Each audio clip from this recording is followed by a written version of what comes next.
So good morning, everyone, and welcome. Welcome to our Sunday morning Sunday morning meditation class here offered, sponsored by the Insight Meditation Community of Washington, IMCW, and the IMCW's Center for Mindful Living.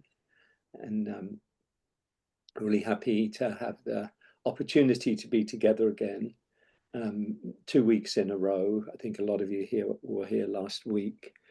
And I was talking about the Four Noble Truths, and I'll continue that today. I'll kind of broaden the scope of it a little bit to talk about freedom in a broader sense, and then come back to the theme that we were looking at last week, that the Four Noble Truths and these three insights into this central teaching of the Buddha. More on that in a while. What we'll, just on the format for today, we'll begin with a meditation after these introductory words. Begin with a meditation, and then Emily will lead us in some movement, helping us come into our bodies and awareness of the body, the first foundation of mindfulness, as you know, probably. And then we'll have the talk, and I hope today to have some time, a good, decent amount of time for some sharing and questions, anything that might come up on the theme, today's theme, or on, more generally on the Dharma, the teachings and practices of the Buddha and of mindfulness, other related practices. So again, welcome to you all, and we'll begin. I'll just say a couple of words before we begin the meditation. The invitation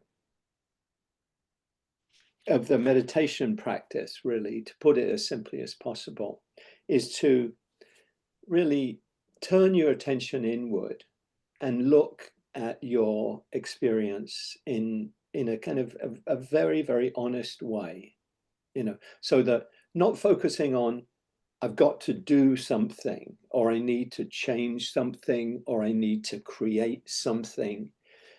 Sometimes we can cultivate qualities like loving kindness or compassion or joy or whatever, and that's very, very appropriate. But for a basic mindfulness meditation or practice of insight meditation, what we're really doing is we're being with our experience just as it is, just as it's unfolding moment to moment. So if for reasons based on whatever's gone before, you have a lot of tiredness, or you have a lot of anger or resentment about something, then that becomes the kind of the subject matter or the object of our awareness, of like, okay. But we're looking at it in a way that's different from the way we typically look at our experience and experiences, whichever, both of those really. Typically we feel angry, and we have thoughts about, oh, I'm angry at so-and-so, or I'm angry at this situation. And we take that to kind of be the truth about reality, not just about our experience in that moment, but kind of how things are. Yeah, I'm angry and I have a right to be angry, kind of thing. And what we tend to do is we follow the story that's already kind of playing out in our mind, of like, oh yeah, that person, they did this, and they're so thoughtless, or they're so cruel, or whatever it might be. And what's different with the meditation is we kind of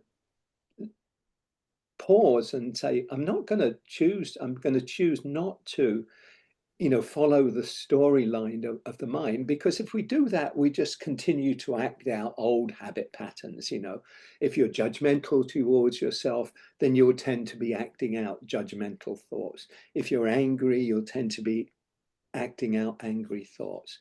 If you're complaining, you'll tend to be acting, oh yeah, no, I wish he wouldn't yammer on so much, if that's what's present, then you'll tend to kind of reinforce those kind of thoughts. And with meditation, we're just shining a spotlight, if you like, on our experience, and we're saying, okay, let go of all that commentary, treat that almost as kind of, people chatting in the background. Oh, he's saying this. Oh, and actually just stay with the direct experience. And so we're opening to the experience. So if there's an angry thought, just notice that, let it come, let it go, be interested in it, be curious about it, but choose not to follow the storyline. And in that way, we can kind of reframe our experience in a very, healthy, and in some way, in terms of the theme of today, in a very liberating kind of way, because we can kind of disentangle ourselves from, just habitual patterns that we set up, that we create, and we get caught up in. And after a while, we become completely unconscious of them. They become kind of like, this is who I am. I'm just, I'm angry. I'm angry about things. Of course, I'm angry about things. There's lots of things to be angry about. So kind of like we believe our own stories that we've come to create ourselves out of our experience. A lot of it comes, I mean, all of it really comes from experience, and we may have good reasons to have, to believe certain things. Maybe people have been cruel to you in the past. That's information worth, obviously taking seriously and honoring. But that doesn't mean that we have to keep, kind of keep replaying a story about that. We can still, in this moment, find freedom amidst whatever is arising in our experience, if we bring this kind and non-judging, accepting awareness to our experience. This is what's here right now. Can I be with it as it is? So I just wanted to kind of frame things in that way, as an invitation,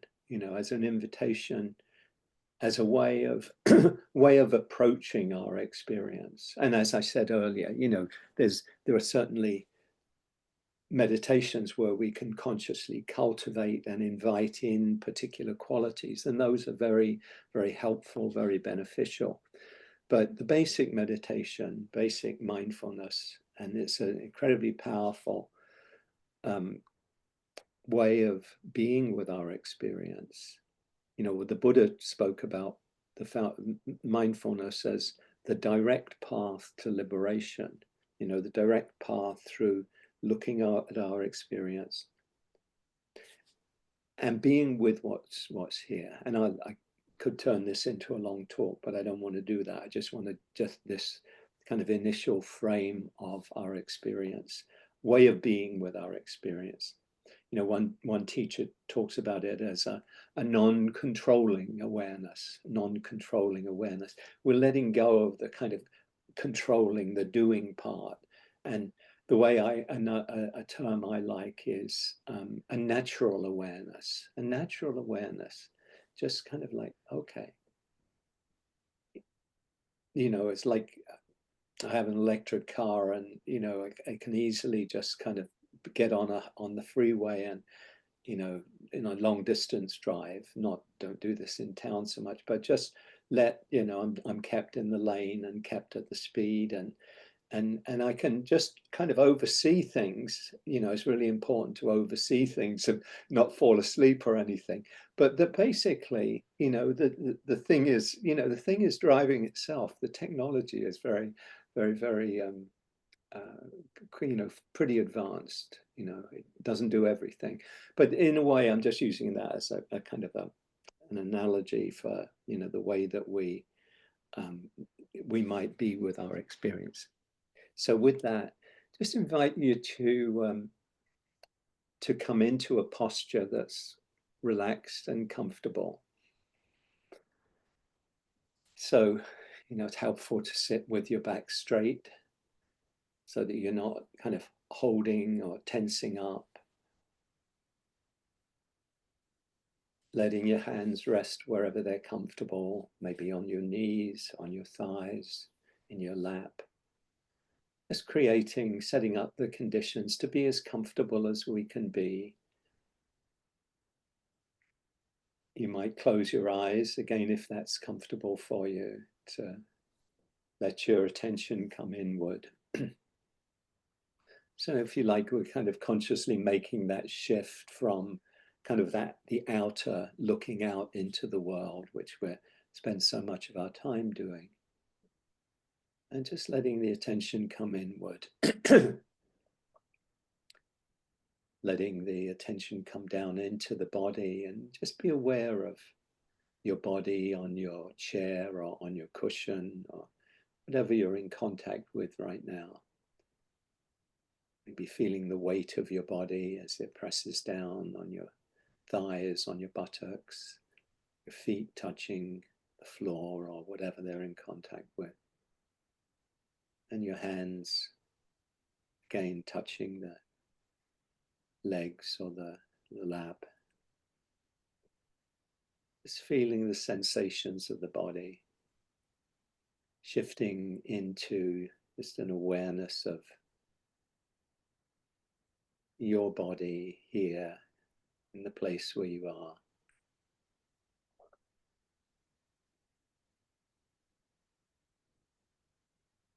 Notice how your breathing is. A lot of the time we're very unaware of our breath, and we might be breathing in a very tight way without being aware. So just notice. Then you might consciously take a few longer, deeper breaths to help you settle into being here right now.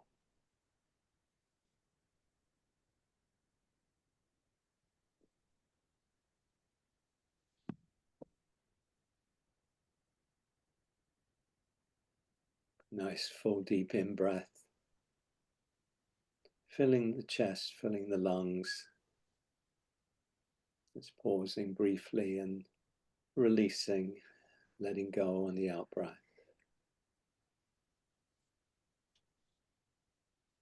Breathing in, calming the body. Breathing out, calming the mind.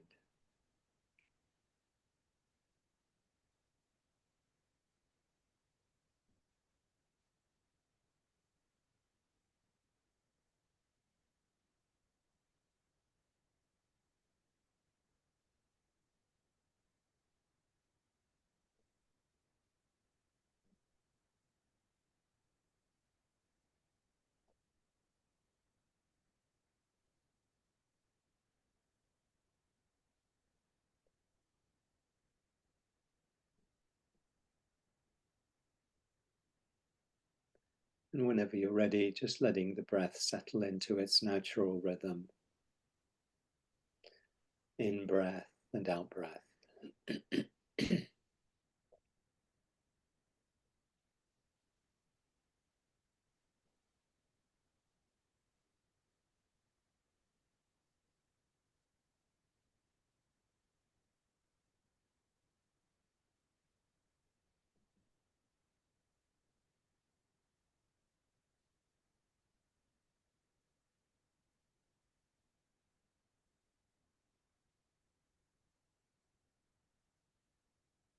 Just resting in just an open awareness of whatever is coming up for you. You might just bring your awareness to your body and notice whatever is present. It might be the feeling of contact of your body with the seat or the cushion below you, or the feeling of the air on your skin,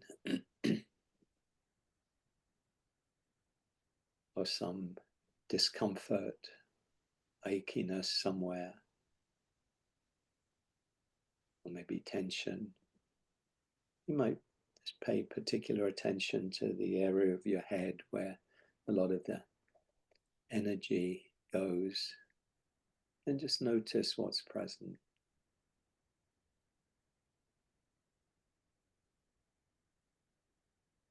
You might notice tension around the eyes or cheekbones or the mouth, or around forehead and the area where our brain is.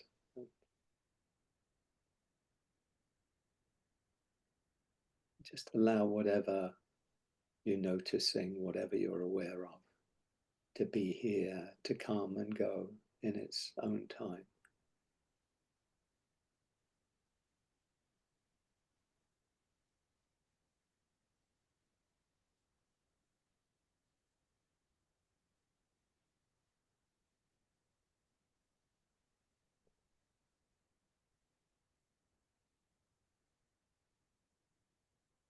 See if you can bring an attitude of yes to whatever is here, even if it doesn't feel particularly easy, might be challenging in some way. But see if you can just bring a quality of acceptance to this.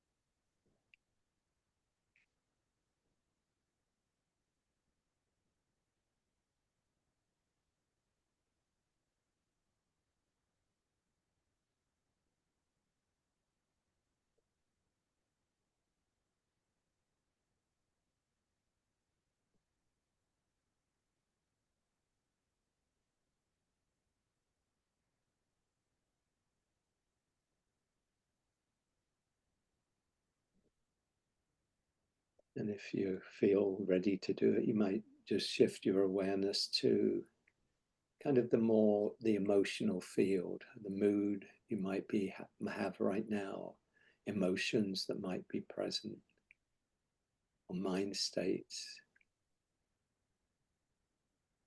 And see if you can bring this same quality of kind acceptance to whatever you're experiencing.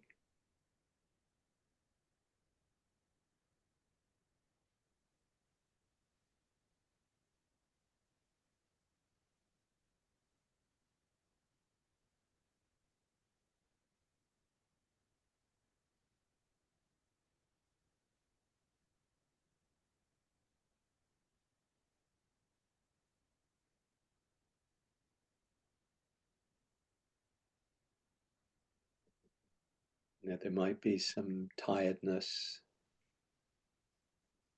if you didn't get a full night's sleep, or woke up, or just have had a lot going on. And if there's tiredness, just notice how that feels, how that feels in the body. And also, if there's any stories in the mind or any narrative in the mind about, oh, I wish I wasn't so tired, or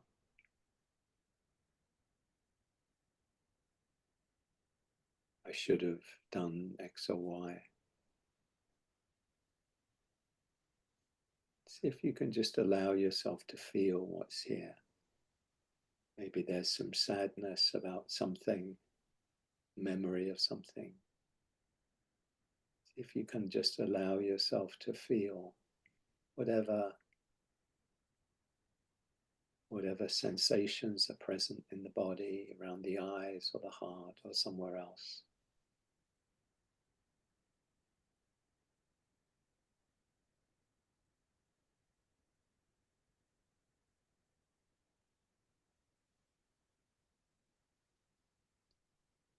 Just letting whatever is present be here, letting it come, letting it be, letting it go.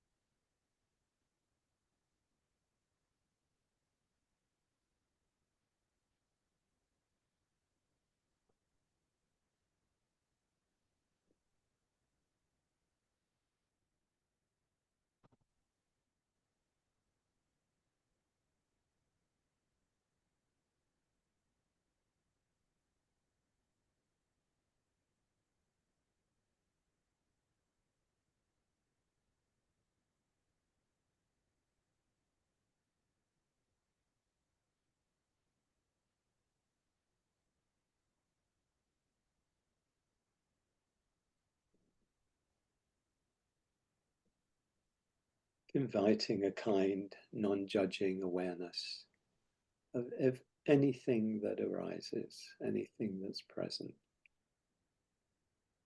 Just to say yes to this.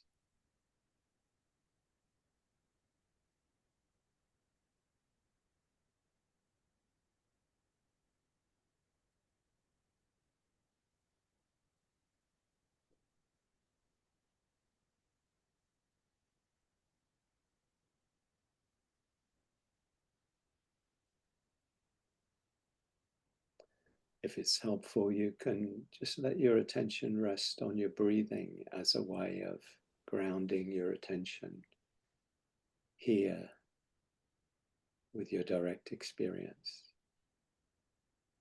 Just aware of the in-breath and the out-breath.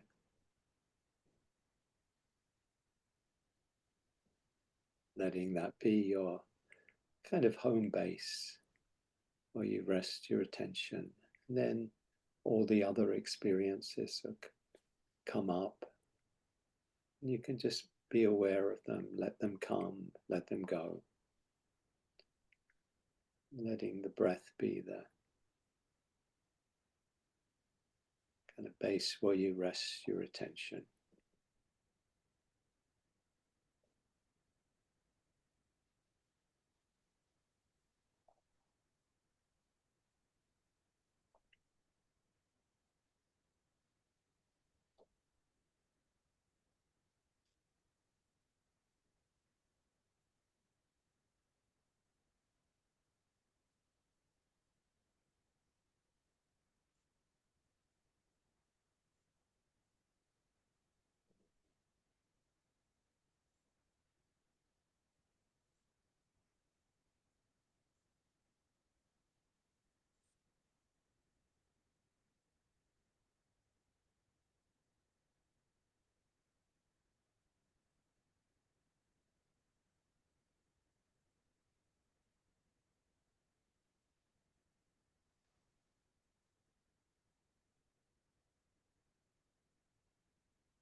Anytime, anytime you notice that your attention has moved into the past or the future, memories, daydreams, plans, worries,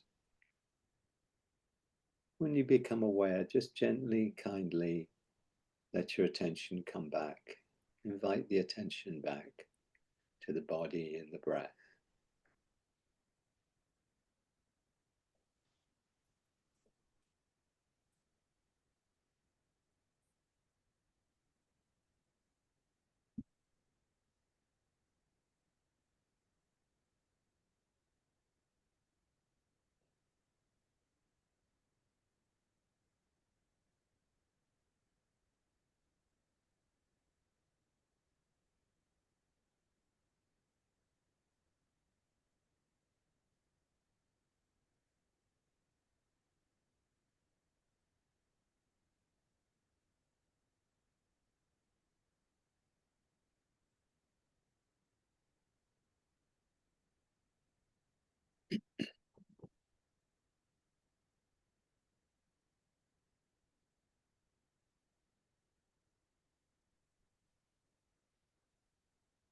Can this, this moment be a moment of peace, of ease, of well-being, of freedom?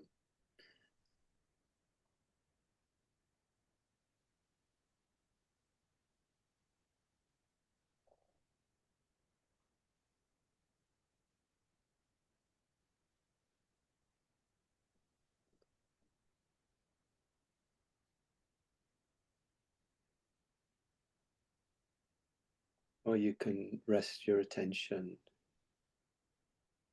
in whatever is arising and not feel compelled to go off somewhere else. And when you do go off, you can just kindly and gently come back again. Not a problem that the mind goes off.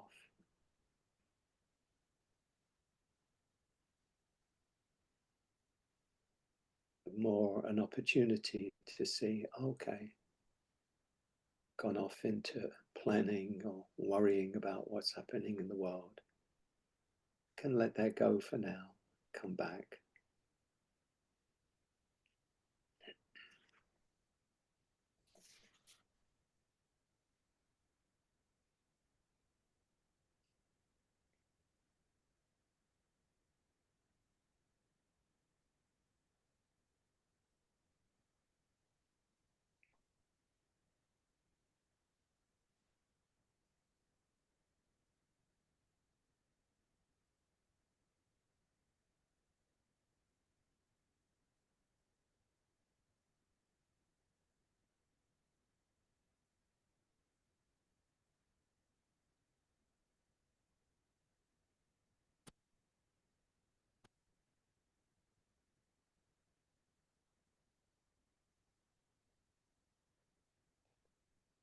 We'll finish the meditation with a poem by Diane Ackerman, a poem, School Prayer. In the name of the daybreak and the eyelids of morning and the wayfaring moon and the night when it departs, I swear I will not dishonor my soul with hatred, but offer myself humbly as a guardian of nature, as a healer of misery, as a messenger of wonder, as an architect of peace. In the name of the sun and its mirrors, and the day that embraces it, and the cloud veils drawn over it, and the uttermost night, and the male and the female, and the plants bursting with seed, and the crowning seasons of the firefly and the apple. I will honor all life, wherever and in whatever form it may dwell, on earth, my home, and in the mansions of the stars.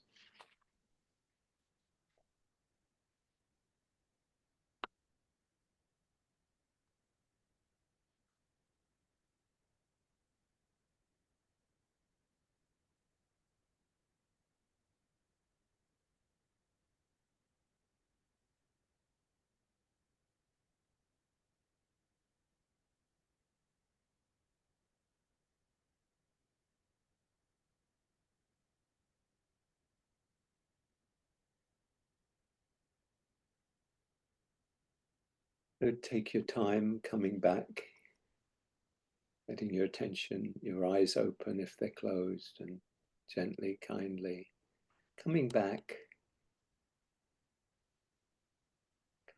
into the kind of external, outward looking mode again. And just before we get into the talk today, that's sharing, just want to check in with you. If anyone would like to, we'll do this just in the chat, but if anyone would like to share just what you noticed coming up. I mean, the noticing, the awareness is really the key. You know, not it's more, even more important than what you notice. You know, whether it's anger or joy. You know, you'd think, well, oh yeah, joy's great, anger's kind of not so great. But what's more important than the subject, or the, you know, what we're experiencing is the fact that we're aware of it, because the awareness is key to freeing ourselves from, you know, from all of the patterns that keep us, you know, keep us locked in suffering, basically. So if you'd like to share, you know, what came up for you, what you noticed in the meditation, maybe anything you noticed in the movement, please feel free to do that. And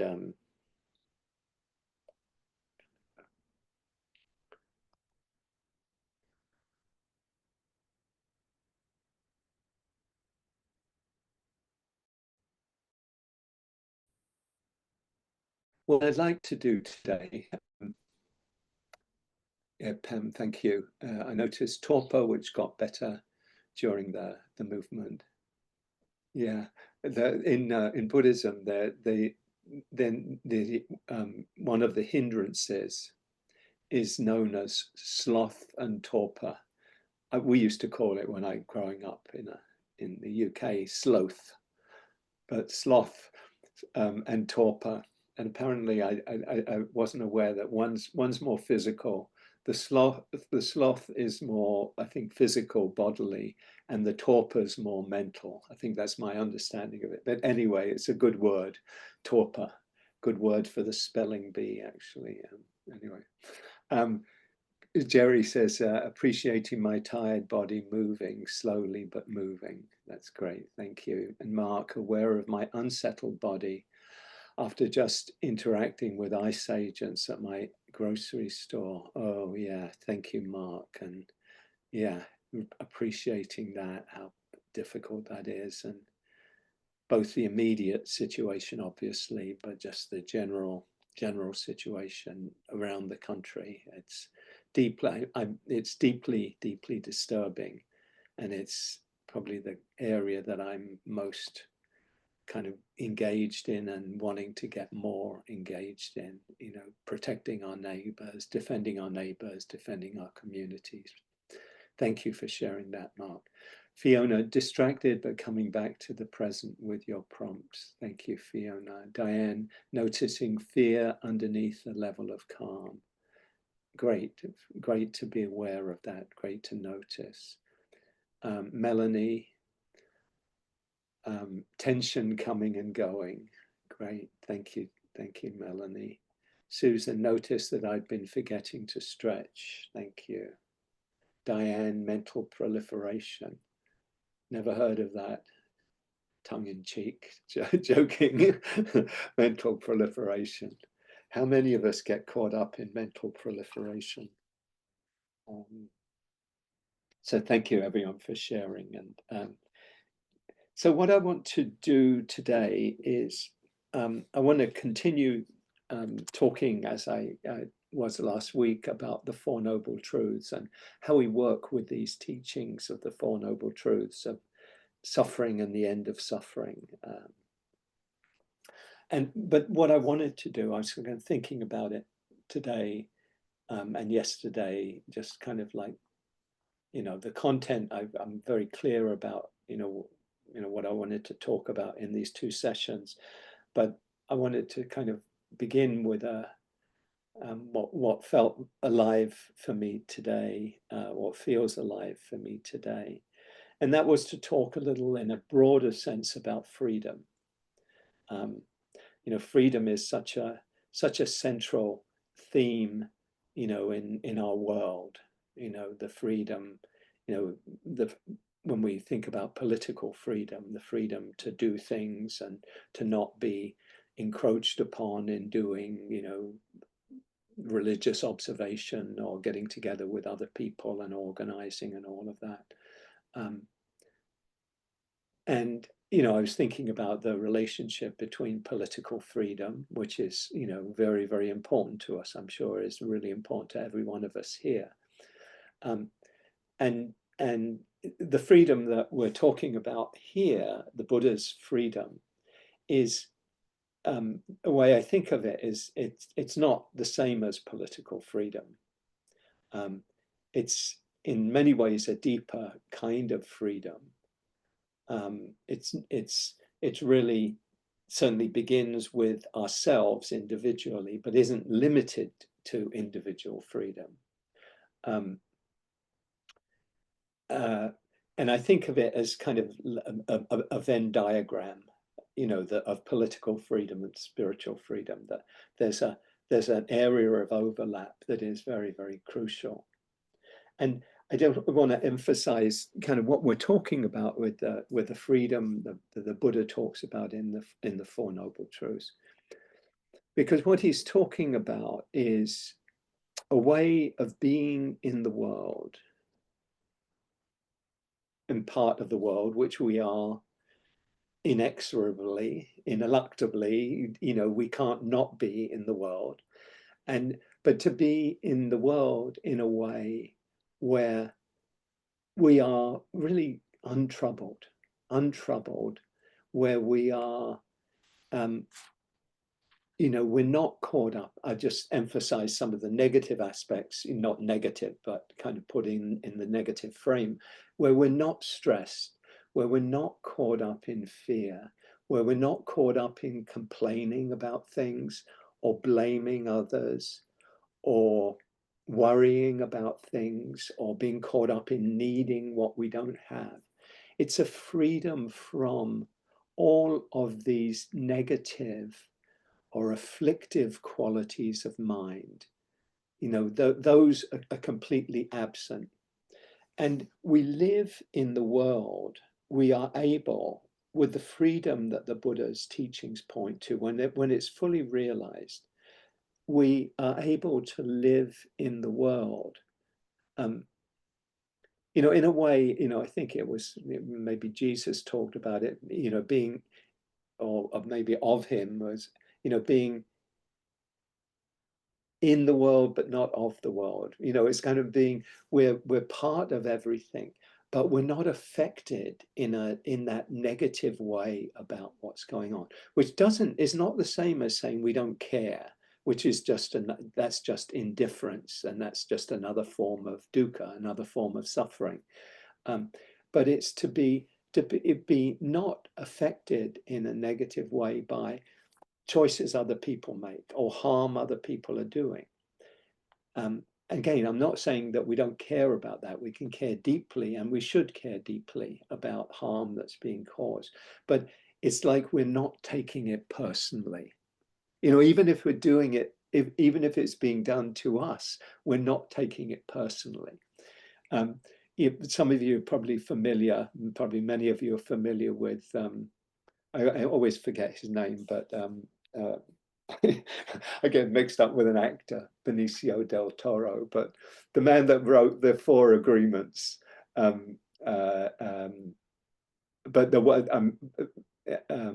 kind of taught from the Toltec tradition, but they're beautiful, beautiful Four Agreements, which are basically be impeccable with your word, don't take anything personally, don't make assumptions, and always do your best. And in a way, those capture the Dharma in a big sense, because they're true. We suffer when we take things personally. We suffer when we make assumptions. We suffer when we don't do our best. We're in some relationship of lack of integrity with ourselves and with the world if we're not doing what we could do. We're not living our full life. And if we're not impeccable with our words, if we're not engaging in right speech, right wise communication, we're going to cause suffering, and we're going to cause ourselves suffering too. And so the Buddha, what the Buddha is speaking about when he talks about, his central teaching, and really all of his teachings are about freedom. They're teachings about how to live in the world freely, free from suffering. And so if we looked at it from the kind of positive, the non-negative framing of non-stress, non-fear, non-worry, etc., put it in the positive terms. And the Buddha often spoke about the deepest freedom that his teachings are pointing towards in a negative sense, because in negative meaning the absence of all of these qualities that are painful, that are difficult. I think he mainly framed this freedom in those terms because it otherwise, if you frame it in terms of some positive quality, then people might cling to, I've got to have this quality. And it's not so much about a particular quality, but we could put it in the positive framing of living a life of joy, of peace, of compassion, of kindness, of understanding, of wisdom. All of these are, once we've let go of the things that get in the way of freedom, and you could see the Buddha's teachings and the Buddha's path, the Four Noble Truths, as ways of untangling ourselves, freeing ourselves from the things and the ways of being that keep us tied up in suffering. It's kind of looking at how do we cling? We cling, we want what we don't have. We want reality to be different than it is. And this gets in the way of freedom, because if we're wanting things that we don't have, then we're not free. If we're wanting things to be different, this world needs to be different for me to be okay. If you believe that, or if I believe that, then I'm going to be stuck in suffering, because the world will be as the world will be. I might be able to do what I can to change things that I can change, but ultimately I don't control whether it's going to rain tomorrow, or whether there's a hurricane, or whether Donald Trump does this or that. Obviously, that's going to be a reality. So I have to find freedom, and we have to find freedom in the midst of how things unfold. Obviously, doesn't preclude us doing our bit, and hopefully even more than a bit, to try and influence things, to try and support our neighbors and our communities and act in wise and kind ways. But we're not affected by conditions. That's what the Buddha's pointing to, that conditions will arise, and we may not like how things, if hundreds of our neighbors are being deported, we might not like that. But if we're caught up in a kind of like, turning the people who are doing that, acting that out, into bad people, why are they doing that? They're so terrible, they're so horrible. Then we're caught up in suffering ourselves. Much wiser to say, this is awful, this is the reality. What can I do? How can I serve? How can I help? How can I engage positively to bring about a change in what I see as being wrong? But that's a very different thing than being caught up in this inner othering, this inner hatred, or this inner blaming or judging. And this is where what the Buddha's teaching this of spiritual freedom are about. That if we can find our way to, by letting go of what's in the way, what the ways that we're holding on and ways we're craving and clinging, if we can let go, then we can come back to really an inner freedom that is possible and available to us at any time. If you've been caught up in anger towards somebody, whether it's somebody in your life or a political figure or whatever, and you can, and if you're able through practice to untangle yourself from that blaming or anger or judgment or hatred, and you can say, oh, I'm actually causing myself suffering by continuing to blame this person for what they're doing. This person, has their own reasons for doing what they're doing, and we, may have very little control over that. But what we have control over is how we meet that, how we respond to that.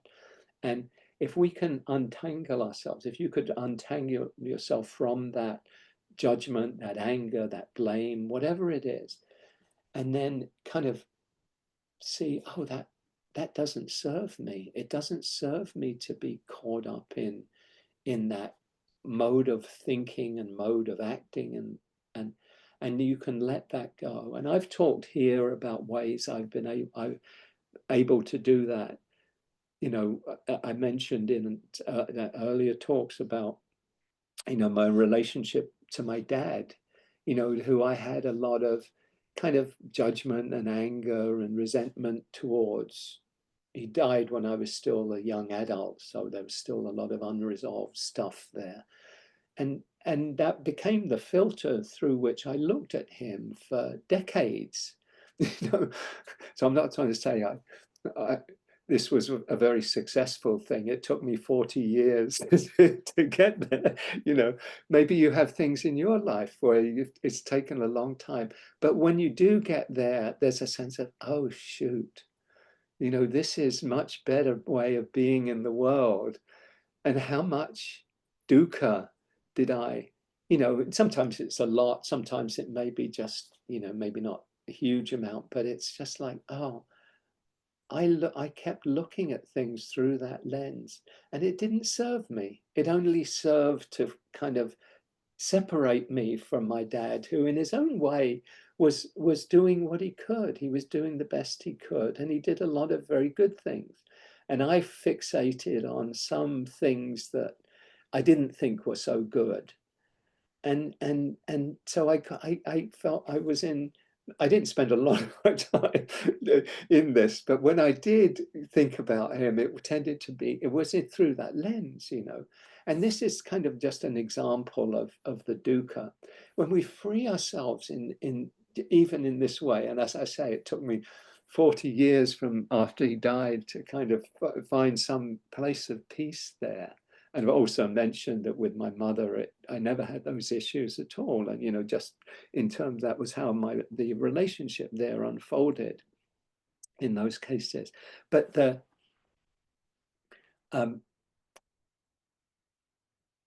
peace that comes, even in a situation like that, which didn't take up a huge amount of my mental space, but took up some of it, even to find that peace is like, oh, there's a sense of, oh, this is a relief.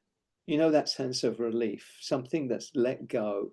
It's like putting down a heavy bag that you've been carrying, you know, the mental equivalent of that. You carrying that on a hot day, like in Washington yesterday, putting it down and, oh yeah, that's a relief. Having a glass of water, oh, that's a relief. And that's the freedom that this kind of the letting go of the negative that is so much in the, you know, at the heart of the Buddha's teachings of freedom, the peace that comes from letting go of entanglements, you know. And each of us, you know, I might ask you, you know, think about, you know, things in your own life. Where do you find yourself tangled? You know, I will often use metaphors: tangled, hooked, you know, attached, all having this kind of sticky quality to them. Where in your life, this is, I think, really a key question for each of us. Where in your life, where in my life, do I find myself tangled? I'm caught up in some way in a struggle with reality, you know, a struggle with how things are, you know, how that person behaves. They should have done this, or how this situation is. And so, you know, think about that in your own life and give it all the attention it deserves, you know, to really just kind of look at it and say, and ask yourself the question, which is at the heart of the second noble truth: what am I bringing to this situation? Like in my situation with my dad, was a judgment. It was a kind of blame and judgment that I was bringing. That was my stuff. I didn't need to be there. That wasn't something that I was putting into the equation of my relationship with him after he died. He couldn't do a whole lot by that stage, you know. He'd already died, you know. But I was putting in this judgment, this blame that was causing me suffering. I'm sure wherever he might be in the cosmos and whatever, it wasn't having an effect on him, you know, except maybe looking benignly down, if that's the case, and saying, oh, you don't need all that dukkha, you know. But anyway, he wasn't a Buddhist. It had a different framing of things. But so this letting go that brings freedom, that seeing, what am I adding, what am I bringing to this reality? You know, if it's the political situation, you know, if I ask people, you know, in a group, you know, in a teacher, in a class or a course or something, you know, what are the things that are really bothering you, you know, the way you do feel some tangle or some attachment, many people will talk about the current political situation, the current reality in the country or in the world more generally. And I endorse that 100%, that it's right. If we didn't care, we wouldn't be paying attention. If you care at all about humanity, or you have to care about what's happening, whether it's in relation to in wholesale um, um, detentions and deportations of undocumented people. We can all agree, hopefully, that people who've done harm, committed serious crimes, should be taken to court, and if they've come illegally, then there are reasons why they should be sent back to the countries that they've come from. I think we could all agree, probably people of very different political persuasion, but when people who the most serious crime that they've committed is to have come into the country in order to better their lives. If that's the crime they've committed, I think, and you're just wholesale, kicking hundreds of thousands, and the goal is millions of people out. If you don't care about that, then I think you're not paying attention. And I think it's really important to care, but how we care. T.S. Eliot has this line in the forecourt. I think no, it's not in the forecourt. It teach us to care and not to care. Teach us to sit still.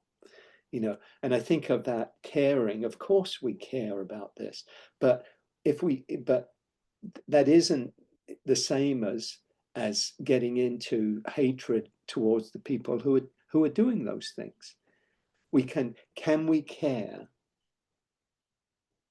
without creating blame and judgment and hatred and all of these afflictive things? Because this is the add-on where the suffering is.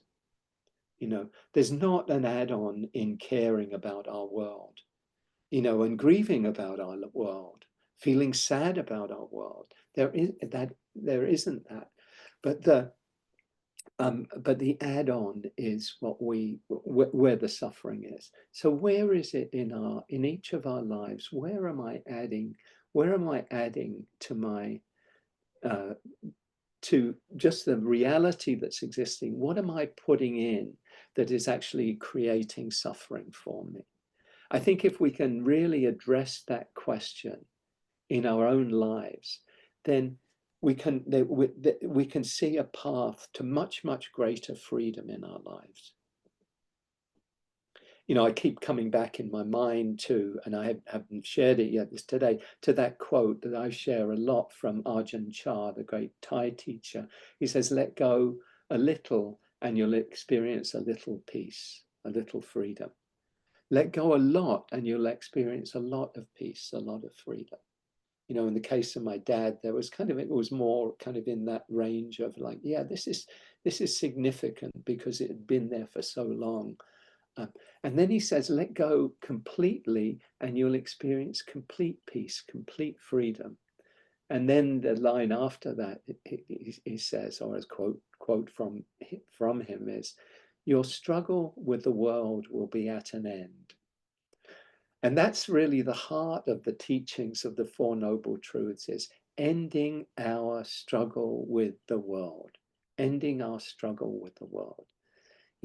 Caring about the world, yes, absolutely, but ending our struggle with the world, ending the world has to be this way.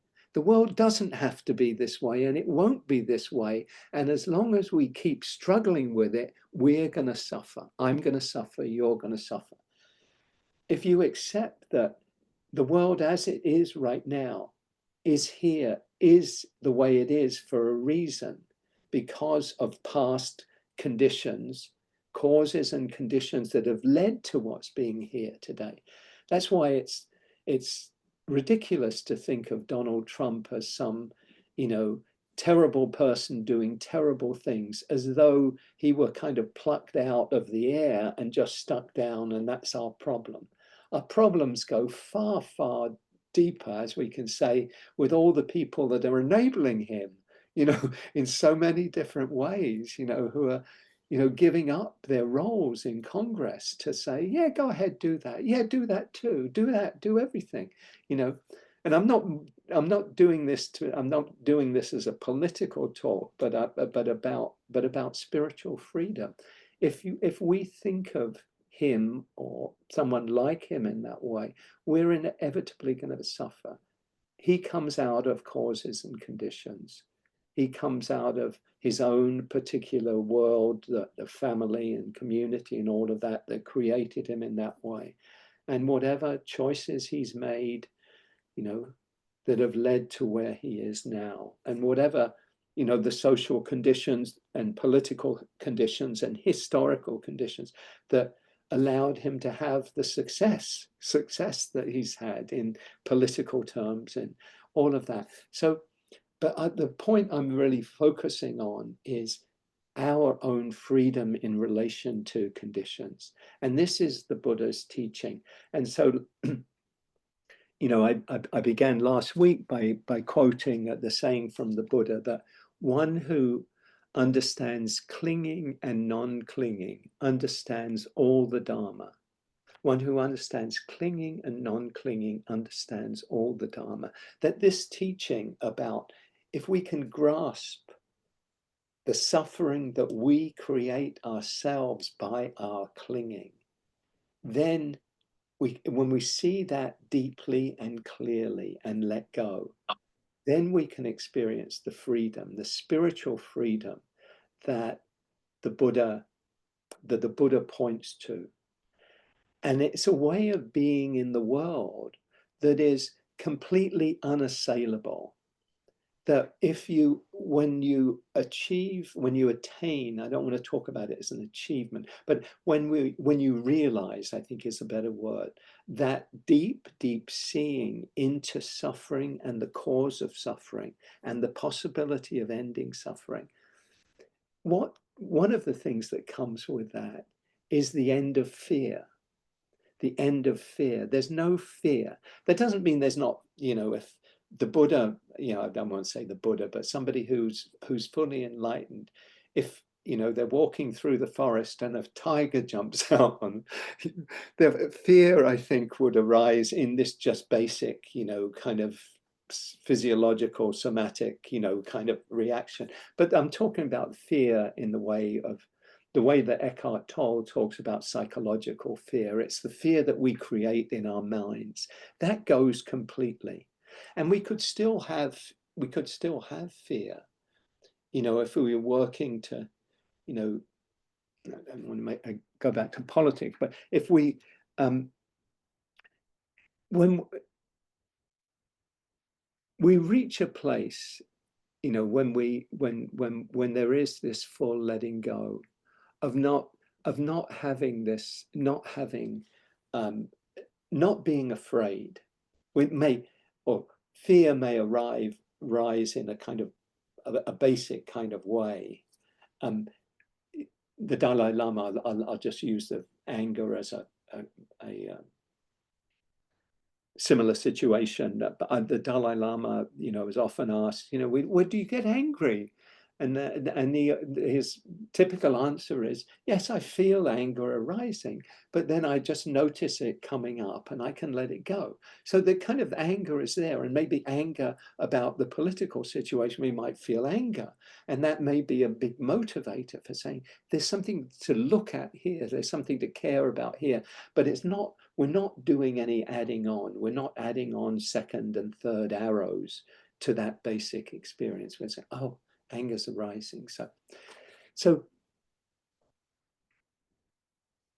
one of the things when we let go of fear, when fear goes, you know, if we put it in political terms, when in that Venn diagram, those people who really embody freedom both on a political and a spiritual sense in that kind of common area. I think of people like Gandhi, like Dr. King, where they become dangerous. So you could put Jesus in that category. They become dangerous to tyrants and dictators because they can't be controlled. Tyrants and dictators maintain their power because they can put a lot of people in fear. Does that make sense? Does that resonate? I believe strongly that that's their power, is they make people afraid. And so people get quiet, law firms get quiet, and oh no, better be on the safe side, better not get in his way, that kind of thing. So, but if there isn't fear, what is there is what tends to arise naturally is courage, the courage of responding. And that's why people like, King and Gandhi and Jesus and others are dangerous to repressive regimes and authoritarians and tyrants. So this is the freedom that the Buddha is talking to. And I just want to mention, not to go without talking about these three levels of understanding the Four Noble Truths. I spoke last week about this, that it's possible, there's a bit of a danger of seeing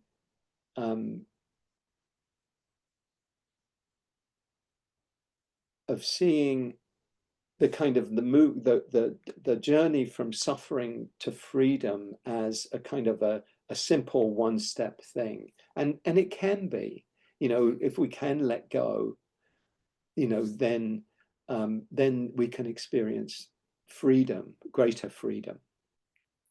But typically, when we let something go, we don't always do it fully.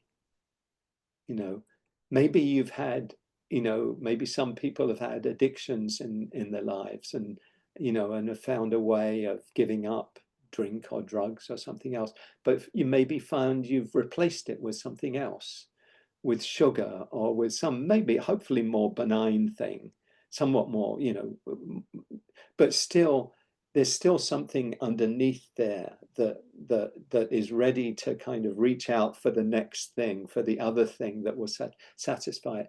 So what we need to do is we need to get at the roots of the craving, the clinging, not just the behavior. The behavior is very important. We want to let go of behaviors that cause suffering to ourselves and to others. But the most important thing is to really dig into the roots. And that's the freedom that the Buddha is speaking about in the Four Noble Truths and in his teaching of suffering.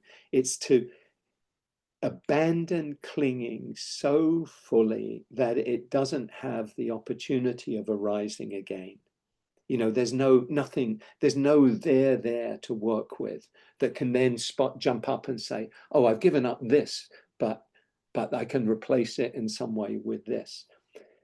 The Buddha, there's his saying, what he said after his enlightenment, he said, done is what needed to be done. And he talked about how his full awakening meant there was no possibility of suffering ever arising again for him.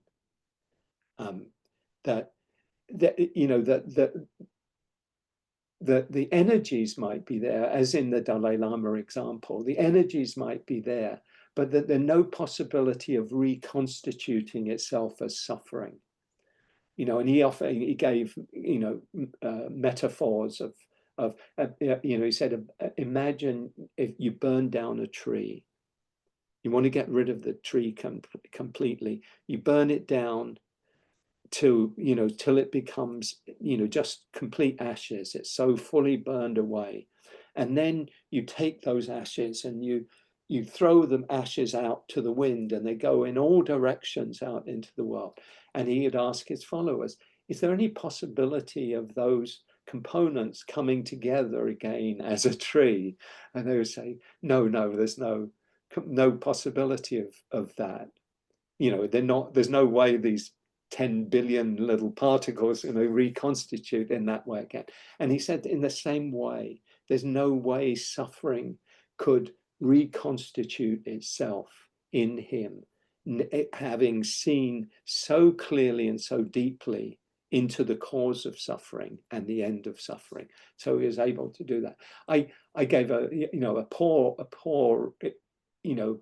example is, but maybe pointing in that direction, is I smoked as a young adult, as many probably did themselves, and I gave up smoking 42 years ago, and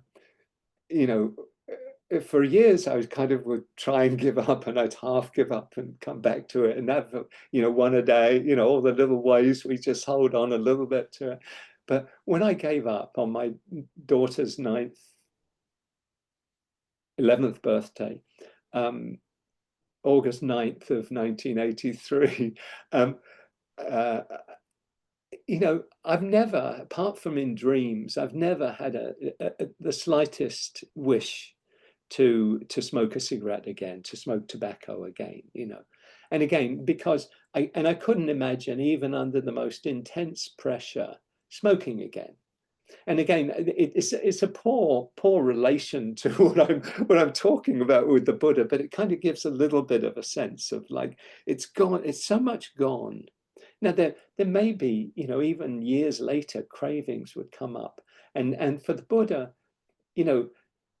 those urges, I think, were there, that they're kind of in our somatically in us, but the knowing is so deep that there's no possibility of reconstituting themselves as dukkha, And what I wanted to mention was, to say was that I spoke last time about these three insights into suffering and letting go of suffering, and I do want to take a minute to do that before we finish. I think these three insights are important because they get across how letting go of suffering isn't always, and maybe isn't even often, a one and done kind of thing, because we do need to get to the roots of the problem. We need to get to the roots of the issue. And the way the Buddha put it with these three insights is, the first insight is a kind of conceptual cognitive understanding of suffering and clinging and the end of suffering, of each of these Four Noble Truths. It's kind of like getting it in a conceptual way. Like if you were to hear a first Dharma talk about the Four Noble Truths, suffering and the end of suffering, and you kind of like, oh yeah, I get it. When I cling, I look at maybe a certain behavior I have, and I cling and I suffer. And you could kind of get it in that way. That's really the first of the insights, is to kind of have a cognitive, conceptual kind of understanding of suffering and of the cause of suffering and the end of suffering. The second is when we kind of name what we have to do about suffering. And with suffering, we have to see it clearly in our own lives, in an embodied way in our own lives. We have to see it clearly. And the second insight is about the practice itself. We have to keep engaging with the clinging and the letting go in order for it to go deep enough that it goes completely. And that may take a lot of repetition. With habits, for example, it may take us, time to see, I can let that go, but maybe we take up something else instead. And I can see that. In order to get at, it's the craving we need to get at, not the habit, because we could replace one habit with another habit with another. But we need to get at the root of that. What is it that's driving me to want this, or to hate this, or to judge this, or, what is it? What is it in me? And this is what we do in meditation. We keep looking and we keep coming back and we keep being with, in order not to keep reproducing, those behaviors and those thought patterns that keep things going over and over again. So that's the second, is the actual engagement with suffering in our own lives. And the third is when we really do get it completely. We let go, and as the Buddha said, done is what needed to be done.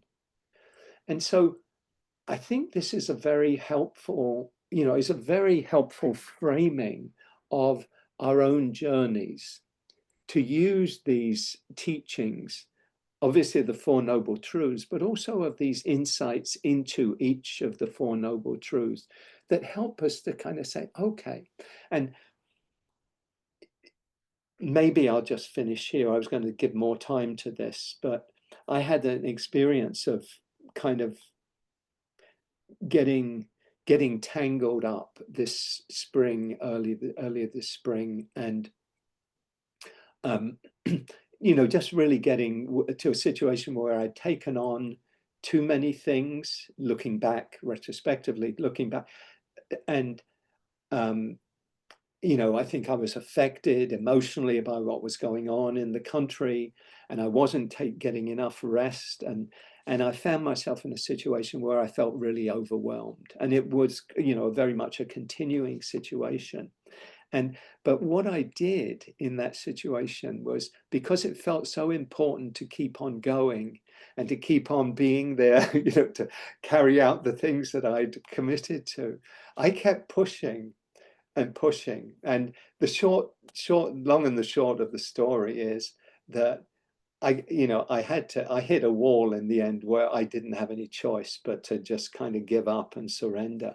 But it was really painful getting to that point. And because I resisted all the time before I got there, it meant that it took me much longer to kind of unravel myself from that situation. I needed to take much more rest because I was utterly, utterly exhausted. But I wasn't even able to see my exhaustion because I was so determined to keep on pushing. I don't know if this resonates with any of you. Maybe some of you may have experienced these things, but and as I look at these three insights into suffering, what I see clearly, again, looking back, I see I didn't see the suffering. I didn't see it as suffering. Rather than saying, oh yeah, I'm in this place and I'm really feeling bad and I'm really feeling like I want to keep going, but I'm overwhelmingly tired. Rather than seeing that, I kept going. So I didn't even do the first insight. The kind of, at that time, my head was just in a very different place. And I didn't really engage with the suffering. Rather than engaging with the suffering, I just kept on pushing. And I certainly didn't realize the end of suffering. It was only when I really let go and really acknowledged my utter exhaustion. And it was a funny kind of place to be, because I could work about 1 hour a day. And I'd work for 15 minutes and I'd need to take 2 hours to rest. I was just physically so exhausted and mentally so exhausted. It wasn't a funny situation. I'm looking back on it and laughing, but the realization only came afterwards. And what my job in the future is to really see right from the get-go, that if I get into that place, that I actually kind of, it's like a mindfulness bell that kind of like ding, stop, pause, pay attention. This is dukkha. What is wise action in this situation? What do I need to do?